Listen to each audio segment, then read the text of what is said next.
Hello दोस्तों, नमस्कार। कैसे हो सभी। तो दोस्तों आज जो है उत्तराखंड का एग्जाम हुआ था। लोक सेवा आयोग ने परीक्षा करवाई समीक्षा अधिकारी वाली। तो दोस्तों उस परीक्षा को हम हल करेंगे और सभी को ध्यानपूर्वक देखना है। सारे आंसर हम आपको सटीक बताएंगे, बिल्कुल सही बताएंगे। एक हमारे मित्र का था, उनका काफ़ी अच्छा एग्जाम हुआ है। उन्होंने हमें व्हाट्सअप कर दिया था कि सर आप इसको बच्चों तक पहुंचा दीजिए। और पेपर दोस्तों जो है लोक सेवा आयोग जैसा बनाता है। आप देखो लोअर पीसीएस की भर्ती आ रही है, उसका भी प्री मेंस होगा। तो उसके हिसाब से आपको दोस्तों जानना बहुत जरूरी है कि उत्तराखंड लोक सेवा आयोग जो है कैसा एग्जाम करवाता है प्री। तो दोस्तों बने रहिए। अगर चैनल पर पहली बार है तो जरूर सब्सक्राइब कर लीजिएगा। और पूरा हल हम आपको जीएस वाला करवाएंगे। 90 क्वेश्चन जीएस के थे दोस्तों, और कुछ क्वेश्चन इसमें हिंदी के थे और जो है बाकी रीजनिंग के थे। तो चलिए दोस्तों पहला क्वेश्चन हल देख लेते हैं कि मुगल एवं चंद वंश के संबंधों के बारे में किस पुस्तक में वर्णन मिलता है। दोस्तों काफी आसान क्वेश्चन है। इसका आंसर हो जाएगा दोस्तों जहांगीरनामा में। ठीक है, मुगल एवं चंद वंश का जो मिलता है जहांगीरनामा में मिलता है। नेक्स्ट था निम्नलिखित में से एक सुमेलित नहीं है। तो दोस्तों बिस्नी देवी शाह स्वतंत्रता सेनानी, और दीपा देवी सामाजिक कार्यकर्ता, गौरा देवी पर्यावरण हितैषी, और तुलसी देवी जो है दोस्तों राजनीतिक कर्मी। नेक्स्ट क्वेश्चन पे चलेंगे दोस्तों। नेक्स्ट है आपका निम्नलिखित में से किसने गोरखाओं से कुमाऊं की सत्ता प्राप्त की। तो दोस्तों सीधे सीधे आंसर हो जाएगा कुमाऊं की सत्ता जो आपने प्राप्त की थी ई गार्डनर ने की थी। ठीक है, मैं आपको डायरेक्ट आंसर बताते चल रहा हूँ काफी, क्योंकि वीडियो काफी लंबा हो जाएगा। ठीक है, और बिल्कुल सटीक आंसर मिलेंगे। ठीक है आपको। उसके बाद नेक्स्ट है कि निम्नलिखित में से कौन सा सुमेलित नहीं है। गोविंद वन्यजीव दोस्तों आपका हो गया, उत्तरकाशी हो गया, अस्कोट आपका पिथौरागढ़ हो गया, बिनसर अल्मोड़ा, सोना गलत हो जाएगा दोस्तों। इसका आंसर डी हो जाएगा। सोना जो है आपका पौड़ी में है। ठीक है, उसके बाद नेक्स्ट चलेंगे अल्मोड़ा अखबार का प्रकाशन किस वर्ष हुआ। दोस्तों अल्मोड़ा अखबार सबसे 1871 में हुआ था। ठीक है, क्लियरली है। भारतीय सैन्य अकादमी की स्थापना देहरादून में कब स्थापित हुई। ठीक है, तो इसका आंसर दोस्तों हो जाएगा 1932 में। ठीक है, बिल्कुल सही है। अपना भी आप लगाते रहो। ठीक है, थोड़ा मैं लेट आंसर बता रहा हूँ। उत्तराखंड के चंपावत जनपद में निम्नलिखित में से कौन सी झील अवस्थित है। श्याम ताल, तड़ाक ताल, चौरीवाड़ा ताल और डोडी ताल। तो दोस्तों श्याम ताल आपका हो जाएगा, क्योंकि तड़ाक ताल दोस्तों अल्मोड़ा हो जाएगा, चौरीवाड़ा रुद्रप्रयाग हो जाएगा, डोडी उत्तरकाशी हो जाएगा। तो 7 का दोस्तों आपका आंसर हो जाएगा ए। ठीक है, श्याम ताल। ठीक है, उसके बाद उत्तराखंड सरकार द्वारा प्रारंभ की गई वीर चंद्र सिंह गढ़वाली स्वरोजगार योजना संबंधित है पर्यटन से, चिकित्सा से, प्राथमिक शिक्षा से, प्रति प्रवास से। तो दोस्तों इसका आंसर हो जाएगा आपका 8 का ए। पर्यटन से जो है इसमें दोस्तों लोन मिलता है। ठीक है, 2 लाख का समथिंग लोन मिल जाता है इसमें। निम्नलिखित नदियों में से किस नदी के उद्गम क्षेत्र में सर्वाधिक हिमानियां पाई जाती हैं। तो दोस्तों इसका आंसर हो जाएगा भागीरथी। ठीक, उसके बाद नेक्स्ट चलेंगे 10 क्वेश्चन पे। तो दोस्तों 10 नंबर पे आ गए, दूसरे पेज पे आ चुके हैं हम। अब चलेंगे दोस्तों कत्यूरी वंश का संस्थापक कौन था। तो कत्यूरी वंश का जल्दी से बता देंगे आप भी, बहुत आसान क्वेश्चन आ रखा है। तो दोस्तों इसका आंसर हो जाएगा आपका, जल्दी से बताइए, अपना भी लगाते रहिए। इसका आंसर हो जाएगा वासुदेव। ठीक है, कत्यूरी वंश का संस्थापक वासुदेव। टिहरी राज्य प्रजामंडल की स्थापना किस वर्ष की गई। दोस्तों 11 क्वेश्चन है। टिहरी राज्य प्रजामंडल की स्थापना किस वर्ष की गई। 1935, 1937, 1939, 1941। तो दोस्तों आपको जल्दी से आंसर बताना है। इसका आंसर हो जाएगा 1939। ठीक है, जो टिहरी की है आपकी 1939 में ही हुई थी। उसके बाद नेक्स्ट चलेंगे लैंसडॉन में गढ़वाल राइफल्स की छावनी किस वर्ष स्थापित की गई। दोस्तों काफी बेसिक क्वेश्चन आ रखा है। देखो उत्तराखंड लोक सेवा आयोग बहुत बेसिक क्वेश्चन रखता है, और आप लोग जो है बेसिक नहीं पढ़ते, और बच्चे बहुत गलती करके आए होंगे। बेसिक आप बहुत बच्चों ने जो है बेसिक किया है, गलत किया होगा। तो दोस्तों इसका आंसर हो जाएगा आपका 12 का डी, 1887 में। ठीक, उसके बाद दोस्तों नेक्स्ट चलेंगे गढ़वाल क्षेत्र के किस स्थान पर सन 1843 में चाय की फैक्ट्री लगाई गई। हवालबाग में, लोहबा में, गडोली में, उपयुक्त में से कोई नहीं। तो दोस्तों 13 का आंसर जल्दी से बताएंगे, कहाँ लगाई गई थी। गडोली में। ठीक है, 1843 में। ठीक, उसके बाद नेक्स्ट चलेंगे ब्रिटिश गढ़वाल में जिला प्रशासन किसके अधीन था। जिलाधीश के अधीन था, कलेक्टर के अधीन था, कमिश्नर के अधीन था, या डिप्टी कमिश्नर के अधीन था। तो दोस्तों आपको अपना आंसर, हम आपको इसका आंसर सटीक बताएंगे। तो दोस्तों इसका आंसर हो जाएगा कमिश्नर। ठीक है, कमिश्नर के अधीन था। उसके बाद नेक्स्ट चलेंगे निम्नलिखित में से कौन सा उत्तराखंड का कृषि उपकरण नहीं है। तो दोस्तों कृषि उपकरण बताना है आपको। कुटला, हल, माया, करबोजा। दोस्तों बहुत बेसिक क्वेश्चन है। देखो कुटला भी होता है, हल भी होता है, करबोजा भी होता है, और माया नहीं होता है। ठीक, 15वां क्वेश्चन भी हो गया। काफी जल्दी स्पीड से करवा दे रहा हूं दोस्तों, मैं 15वां क्वेश्चन पे पहुंच चुके हैं। ठीक है, हमारी तैयारी के हिसाब से भी ठीक था, लेकिन हम अब तैयारी करते नहीं एग्जाम की। ठीक है, उसके बाद नेक्स्ट है कि किस वर्ष कुमाऊं परिषद की स्थापना की गई। तो दोस्तों कुमाऊं परिषद की स्थापना जल्दी से आपको 16वें का आंसर बता देना है। तो सीधी सीधी बात है, हमारी कुमाऊं परिषद की स्थापना कब हुई। 1916। ठीक, उसके बाद 17वां क्वेश्चन चलेंगे राजा परदुमन शाह द्वारा ब्रिटिश सहायता से गोरखाओं को किस वर्ष युद्ध में हराया गया था। ठीक है, परदुमन शाह की बात हो रही है। गोरखाओं से जो उनकी लड़ाई हुई थी दोस्तों 1803 में हुआ था पहला। उसके बाद 1815 में तो सुदर्शन शाह थे।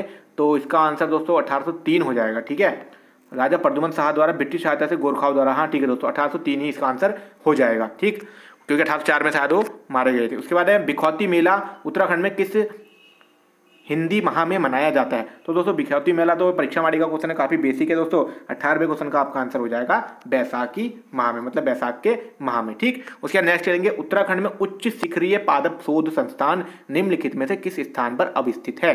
तो श्रीनगर में है, पौड़ी में है, तुंगनाथ में है या हल्द्वानी में? तो दोस्तों जल्दी से आपको आंसर बता देना है, इसका आंसर हो जाएगा आपका श्रीनगर। उच्च जो है हमारा कहाँ पे है? श्रीनगर में, उच्च शिखर पादप शोध संस्थान। ठीक, ये आंसर हो जाएगा। उसके बाद चलेंगे दोस्तों, प्राचीन समय में उत्तराखंड के असिंचित भूमि को क्या कहा जाता था?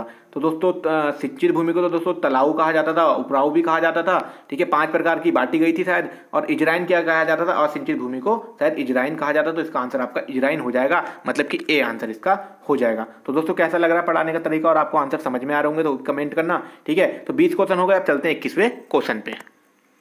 तो दोस्तों 21वें क्वेश्चन पे आ जाएंगे हम। 21वां क्वेश्चन देखेंगे कि ऑन्कोलॉजी में किसका अध्ययन किया जाता है? दोस्तों ऑन्कोलॉजी, तो जल्दी से आप भी बताएंगे दोस्तों, पक्षियों का, कैंसर का, स्तनधारियों का या मृदा का? तो सीधा सीधा आंसर दोस्तों हम सीधे बताएंगे आपको, कैंसर का अध्ययन काय में किया जाता है? ऑन्कोलॉजी में।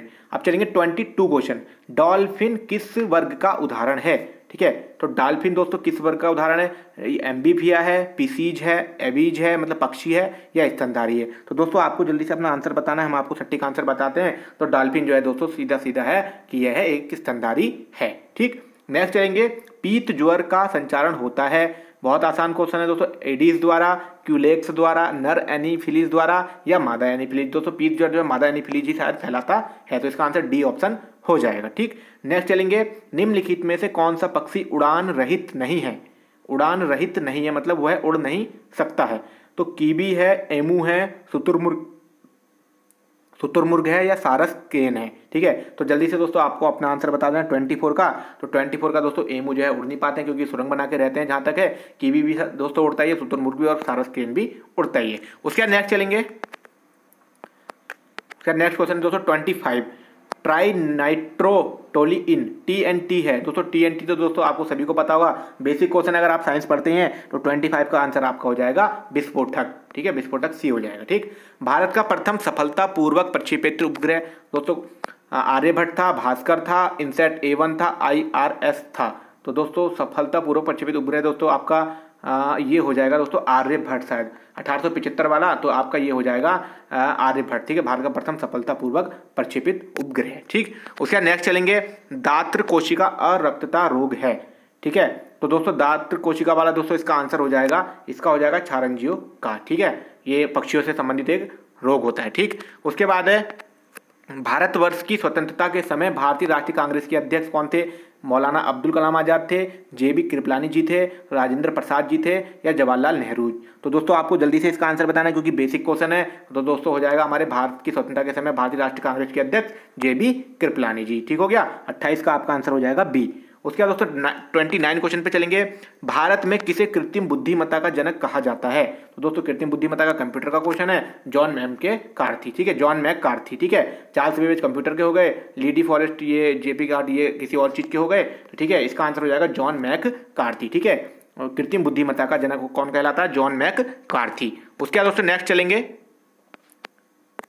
DNA अंगुली छापन के आविष्कारक दोस्तों पहले भी ये लोक सेवा आयोग ने पहले भी क्वेश्चन रखा था, इसका आंसर हो जाएगा दोस्तों ऑप्शन कौन कौन से हैं? जॉर्ज स्ट्राक है, सर एलिक जेफरीज है, एडवर्ड सर्दन है, कैरी म्यूलेस है। तो दोस्तों इसका आंसर हो जाएगा सर एलिक जेफरीज। ठीक है, काफी अच्छा क्वेश्चन है दोस्तों, टफ था थोड़ा लेकिन हो जाएगा। कोरोना वायरस को अपना नाम कहां से प्राप्त हुआ? तो दोस्तों इस क्वेश्चन में थोड़ा सा डाउट हो रहा है लेकिन इसका आंसर जो हमारे हिसाब से हमको सही लग रहा है दोस्तों, इसका है अनुवांशिक पदार्थ के आकार के कारण। अगर दोस्तों इसका आंसर कुछ और हो सकता है तो आप कमेंट में हमें बता सकते हैं। ठीक है, अनुवांशिक पदार्थ के आकार के कारण जैसे पाया गया है फिलहाल तो। ठीक है, 31 क्वेश्चन दोस्तों कंप्लीट हो गए। अब चलते हैं हम 32 पेज पे, नेक्स्ट पेज पे दोस्तों।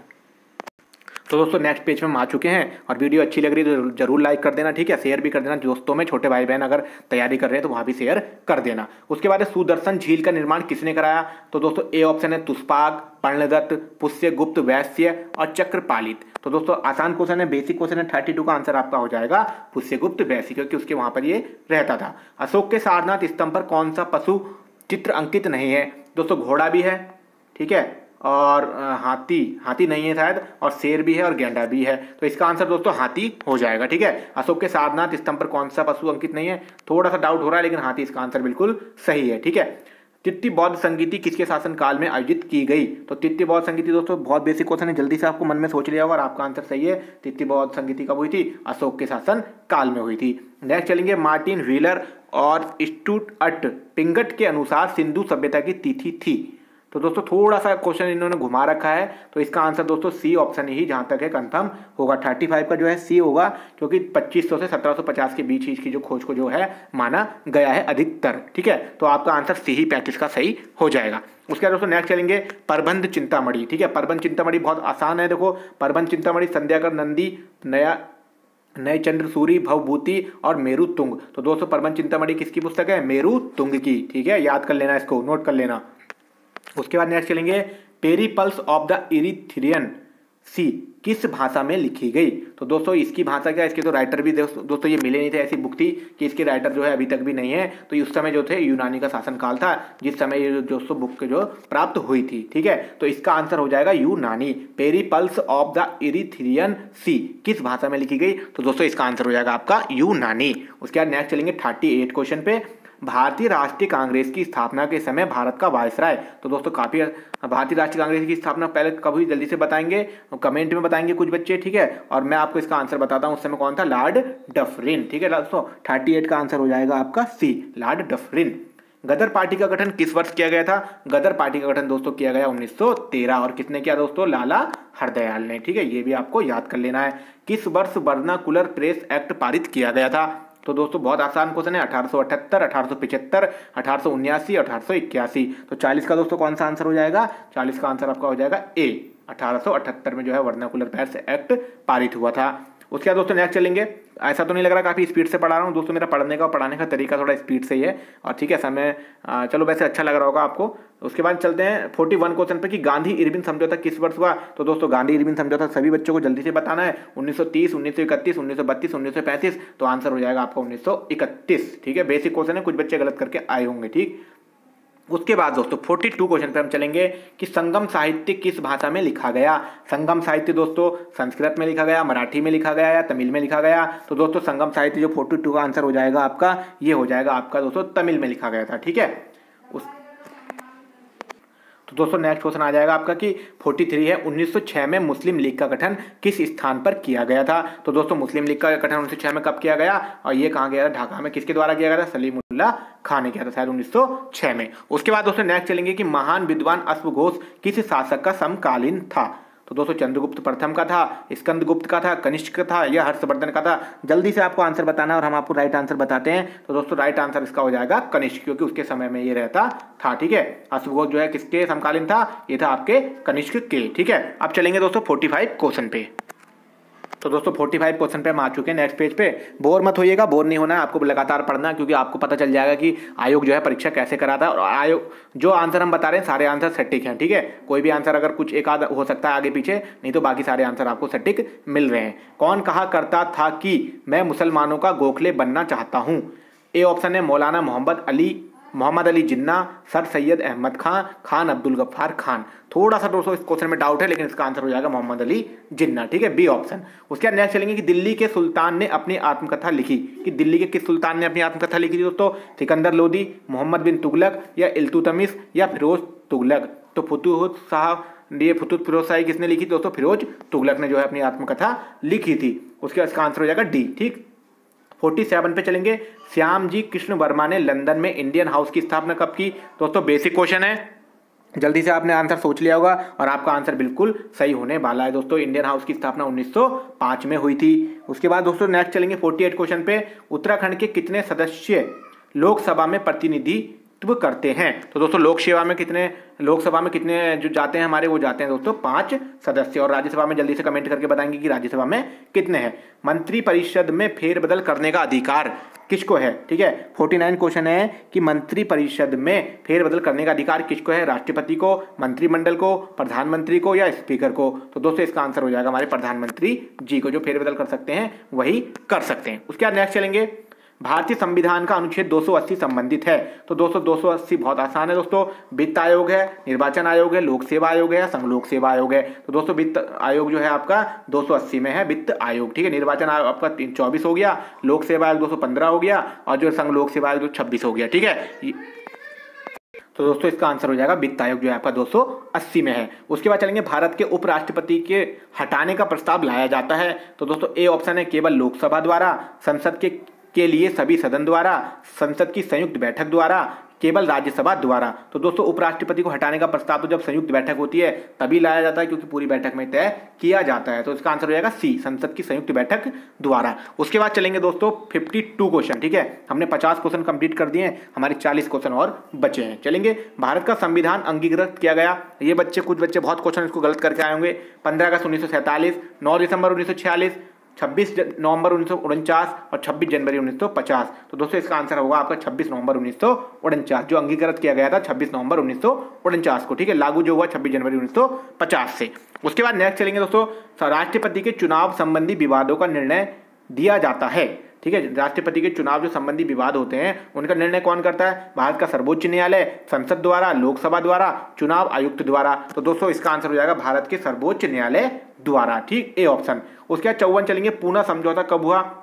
तो दोस्तों पूना समझौता काफी आसान क्वेश्चन पूछ दिया कि 24 अक्टूबर 1930, 1932, 1931, 1933। तो इसका आंसर हो जाएगा आपका 1932। उसके बाद नेक्स्ट चलेंगे, असहयोग आंदोलन कब वापस लिया गया? तो दोस्तों कब वापस लिया गया? 1922 में लिया गया और 1920 में चालू हुआ था, ठीक है।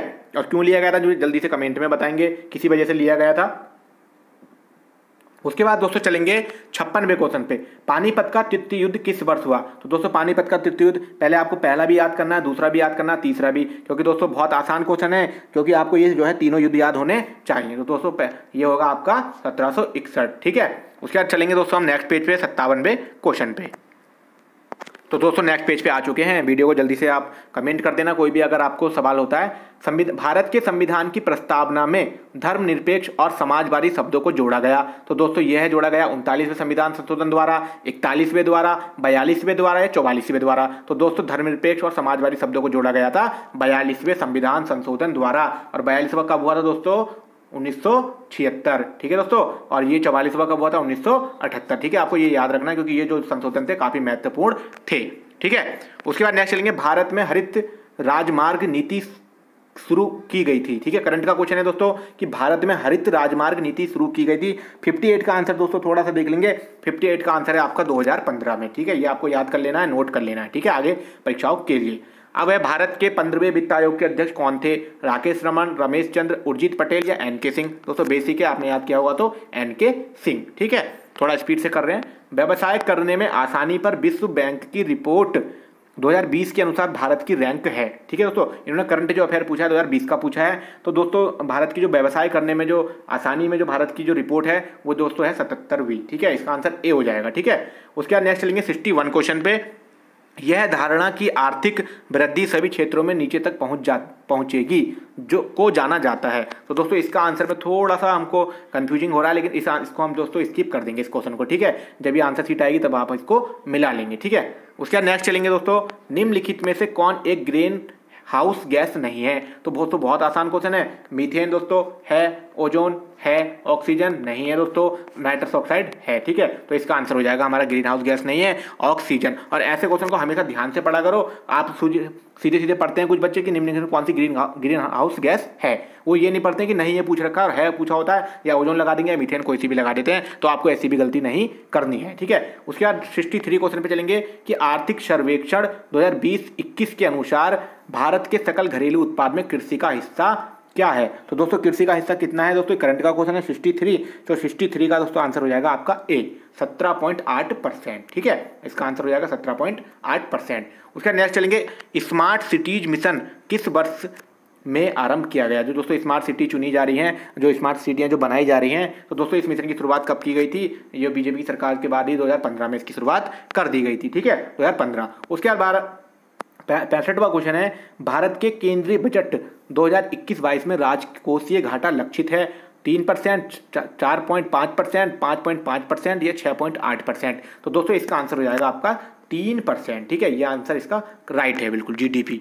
राष्ट्रपति द्वारा अपना त्यागपत्र संबोधित किया जाता है, उपराष्ट्रपति को, लोकसभा अध्यक्ष को, प्रधानमंत्री को या भारत के मुख्य न्यायाधीश को? तो दोस्तों बहुत आसान क्वेश्चन है, राष्ट्रपति देता है अपना उपराष्ट्रपति को और उपराष्ट्रपति देता है अपना राष्ट्रपति को। तो इसका आंसर हो जाएगा आपका राष्ट्रपति द्वारा दिया जाता है उपराष्ट्रपति को।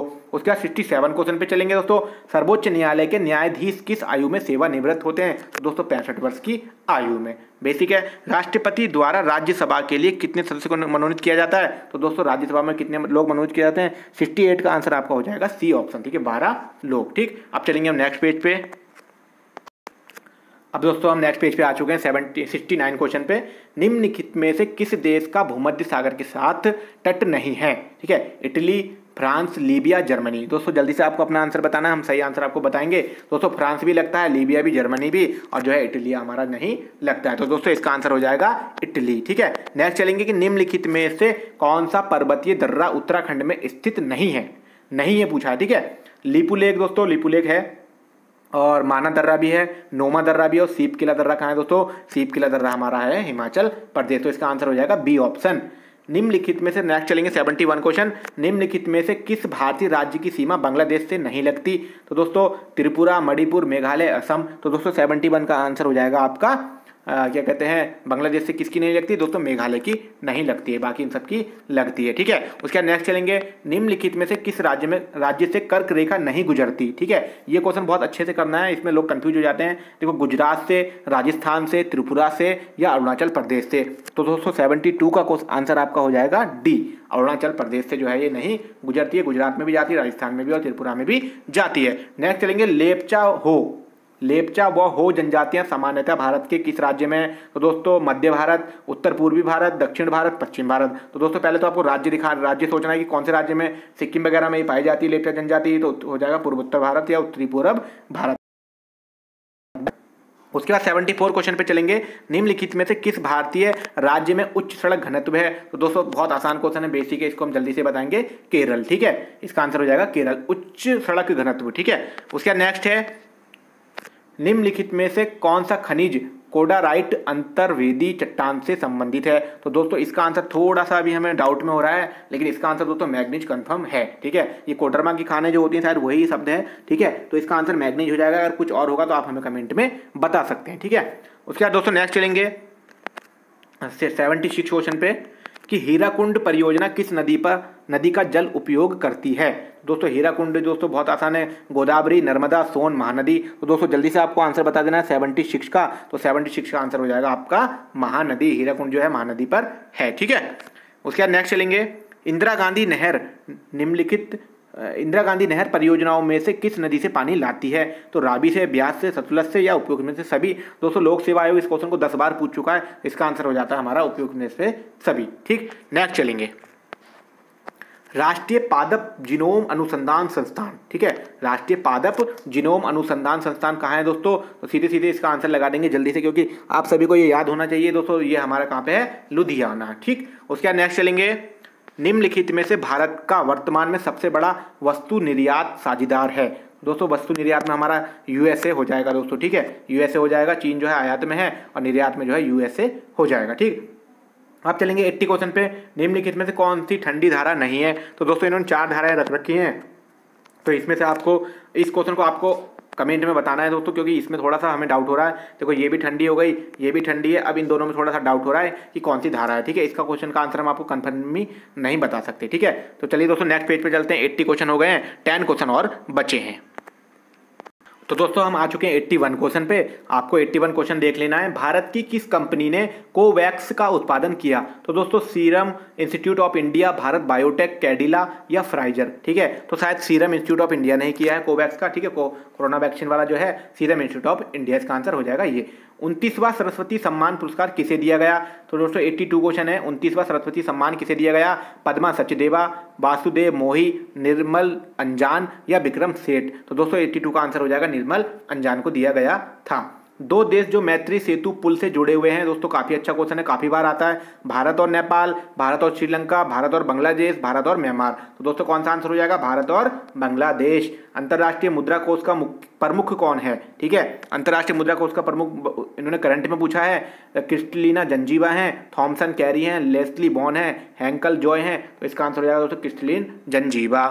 ठीक है, करंट भी आपको पढ़ते रहना है। 2025 तक ओलंपिक कमेटी का अध्यक्ष किसे नियुक्त किया गया है? तो दोस्तों ऑप्शन है Thomas Bach, Oliver Martin, Job Sanders, Mohammed Atta. तो दोस्तों इसका आंसर है थॉमस बैच। ठीक, पेपर हमारे हिसाब से काफ़ी अच्छा आया था दोस्तों। IPL 2020 को किसने जीता? दोस्तों मुंबई इंडियंस। ठीक है, इसको भी आप हमें कमेंट में बताएंगे क्योंकि बहुत बेसिक क्वेश्चन है, क्रिकेट के सब लोकप्रिय होते हैं छात्र, तो इसका क्वेश्चन का आंसर आप हमें बताएंगे। ठीक है, उसके बाद नेक्स्ट चलेंगे। कुछ क्वेश्चन आपके लिए भी छोड़ने पड़ेंगे कि आपको कमेंट में बताना है। ठीक है, इसीलिए 2020 में साहित्य के लिए नोबेल पुरस्कार जीतने वाले लुइस गुल्क किस देश से हैं? जर्मनी से हैं, कनाडा से हैं, फ्रांस से हैं या USA से हैं? तो दोस्तों 87 का आंसर आपका हो जाएगा, ये हो जाएगा डी ऑप्शन, USA। ठीक है, लुइस जो है ये लुइस गुल्क जो है USA के हैं। ठीक, उसके बाद 88 क्वेश्चन है, 2020 में भारत का CAG कैग किसको नियुक्त किया गया? नरेश अग्रवाल, राकेश शर्मा, GC मुर्मू, अमृता नाहटा। तो दोस्तों CG मुर्मू को ही किया गया था, मुर्मू जी को। ठीक है, ये पहले जम्मू कश्मीर के साथ राज्यपाल रहे थे। तो दोस्तों उसका नेक्स्ट है 89 क्वेश्चन, भारत के किस मंत्री ने विवादित कृषि कानून पर केंद्रीय मंत्रिपरिषद से इस्तीफा दे दिया? काफी चर्चित मामला रहा था दोस्तों। हरसिमरत कौर बादल, रामविलास पासवान, संजीव बालियान या उसमें से कोई नहीं? तो इसका आंसर दोस्तों हो जाएगा हमारा हरसिमरत कौर बादल ने दोस्तों इस्तीफा दे दिया था। उसके बाद 90 क्वेश्चन है कि कौन सा देश क्वाड का हिस्सा नहीं है? तो दोस्तों भारत है, जापान है, ऑस्ट्रेलिया है। सीधा सीधा क्वेश्चन है दोस्तों, भारत है, जापान है, ऑस्ट्रेलिया है और न्यूजीलैंड नहीं है। तो दोस्तों इसका आंसर हो जाएगा न्यूजीलैंड। तो दोस्तों 90 क्वेश्चन में 90 में से आपको 88 के तो सही आंसर बिल्कुल करेक्ट दिए हैं, 2 क्वेश्चन छोड़ दिए रिजर्व में। ठीक है, वो थोड़े हमारे डाउट में हो रहे हैं, हम आपको गलत तो आंसर बताएंगे नहीं, और बाकी कुछ क्वेश्चन में अगर दिक्कत हुई होगी तो आप हमें कमेंट में बता सकते हैं दोस्तों। 90 के बाद दोस्तों इसमें अब रीजनिंग और वो आ रखी है, थोड़ी सी मैथ, उसके बाद दोस्तों हिंदी आ रखी है। इसमें हिंदी अगर आप कमेंट करेंगे तो हम हिंदी वाला भी सॉल्यूशन आपको कुछ ही देर में या कुछ कल को हम अपलोड कर देंगे। तो दोस्तों वीडियो कैसी लगी? अगर अच्छी लगी, कुछ जानकारी नहीं मिली हो तो कमेंट करना मत भूलना, कमेंट जरूर करना दोस्तों। और मिलते हैं दोस्तों ऐसी ही नेक्स्ट वीडियो में, और जिन जिनका पेपर अच्छा हो उन सभी को बेस्ट ऑफ लक प्री के लिए। उसके बाद मेंस की तैयारी करेंगे, और धन्यवाद।